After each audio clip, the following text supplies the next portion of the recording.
Li erdhêja şeşê Sebatê de li Amedê beşek ji apartmanên Diyar Galeryayê Herifê di nav du hefteyan de meytê heştê û neh kesan ji bin gavilan hate derxistin.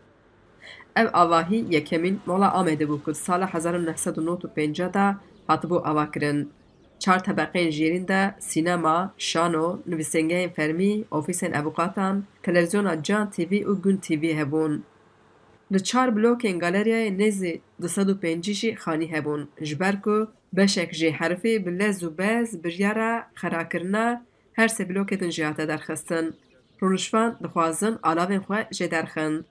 Bi rojan li dora galeryayê çalakiyan kirin, xwestin dengê xwe bidin bihîstin. Xwediyê xanî û dikana hingî bêçare ne, hemû malê wan li wir maye. Ziyana wan zêde ye. Dibêjin ku dikin xwe bikuşin. Ji bo ku destûr nadin alavên xwe derxin. Dibêjin hemî jiyana wan di bin avahiyê de tune bibe. Rûnişvanên sîteyê bi daxuyaniyan dengê xwe bilind kirin, nobetê girtin. Roj da beriya çend mehan kurê xwe zewcandiye. Hemî mal û zînetê wan di xanî de mane. Ez viya naxwazim bêjim roya ku kepçe li daîra kurê min xistin, roya ku wê meqesê lê xist. Eger ku zariyê min li hinda min nebûna, min xwe dişewitand. Ji heqsiziyê, ji çaresiziyê, çaresiz. Gerek em çaresiz nebin. Can TV yekemîn televizyon û radyoya taybetiya Amedê ye. Xwediyê Mehmet Dalgıç dibêje ew ne dixema alavandan e. Derdê wî, arşîva wî a 30 salan e. Ev der ne tenê xanîne, ofîs û nivîsgehin, dikanin, dosye û arşîvê ewqatan heye. Bila nalet li alavan bê, em ne di xema wan dane. Lê arşîva min a 30 salan ya televizyonê di wir da ye. Jiyana min a 30 salan di wir da asê ma.